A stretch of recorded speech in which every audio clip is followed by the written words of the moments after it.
Hello மக்களே, பிசிக திமுக கூட்டணி உடைப்பு. அதிமுகவுடன் கூட்டணி உருவானால் என்னாகும்? நம்பர் சொல்வது என்ன? சென்னை தமிழ்நாட்டில் திமுக விசிக இடையே லேசான கருத்து வேறுபாடு ஏற்பட்டு உள்ள நிலையில், ஒருவேளை திமுக விசிக கூட்டணி உடைந்து விசிக அதிமுக கூட்டணி உருவானால் என்ன ஆகும் என்ற கேள்வி எழுந்துள்ளது. அவர்களின் வாக்கு வங்கி எப்படி இருக்கும் என்ற கேள்வி எழுந்துள்ளது.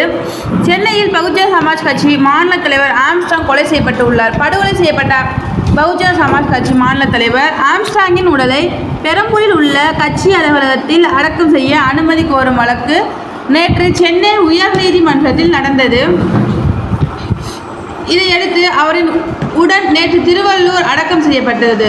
கோபமடைந்த விசிக இந்த விவகாரத்தில் திருமா மிகவும் காட்டமாக பேசியுள்ளார். இதில் நான் என் அன்பு இளவலை இழந்துள்ளேன். ஆம்ஸ்ட்ராங்கின் படுகொலை கோழைத்தனமானது, கடும் கண்டனத்துக்குரியது. ஆம்ஸ்ட்ராங் படுகொலையை ஜனநாயக சக்திகள் கண்டித்துள்ளனர். காங்கிரஸ், பாஜக தலைவர்கள் கண்டித்துள்ளனர். 17 ஆண்டுகளாக பகுஜன் சமாஜ் கட்சியின் மாநில தலைவராக இருந்தவர். பாடுபடுபவர்களை நேசித்த ஆம்ஸ்ட்ராங், அம்பேத்கரின் கொள்கைகள், அரசியலமைப்பை மக்களிடம் கொண்டு சேர்த்தவர். தமிழ்நாட்டின் முக்கிய தலைவர்கள் பாதுகாப்பற்ற சூழ்நிலையில் தான் இருக்கிறார்கள். சாமானியன் முதல் தலைவர்கள் வரை பாதுகாப்பு இல்லாத சூழல் உள்ளது. தலைவர்களுக்கு பாதுகாப்பு கொடுக்க வேண்டும் என்பது அரசின் கடமை, காவல்துறையின் கடமையாகும். இனிமேலாவது உளவுத்துறை விழிப்புடன் செயல்பட வேண்டும். வரும் காலத்தில் இது போன்று நடக்கக்கூடாது. ஆம்ஸ்ட்ராங்கின் படுகொலை கோழைத்தனமானது.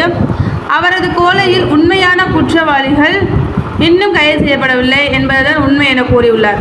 கூட்டணி முறியுமா? கூட்டணி முறிவா? அந்த நிலையில் தான் திமுக விசிக இடையே உள்ள இந்த விரிசல் காரணமாக கூட்டணி உடையுமோ என்ற கேள்வி எழுந்துள்ளது. ஒருவேளை அப்படி கூட்டணி முறிந்தால்தான் என்ன ஆகும் என்ற கேள்வி எழுந்துள்ளது. ஒருவேளை திமுக விசிக கூட்டணி உடைந்து விசிக அதிமுக கூட்டணி உருவானால் என்ன ஆகும் என்ற கேள்வி எழுந்துள்ளது. அவர்களின் வங்கி கணக்கு எப்படி இருக்கும் என்ற கேள்வி எழுந்துள்ளது. விசிகாவிற்கு தலித் வாக்குகள் கிடைப்பதால் அந்த வாக்குகள் அப்படியே திமுகவிற்கு செல்கிறது. அதிமுகவிற்கு செல்லும் என்று சிலர் கூறுகின்றனர்.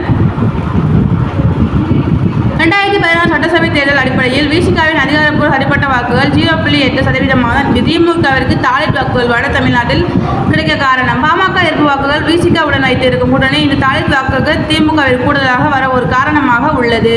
தேங்க்யூ.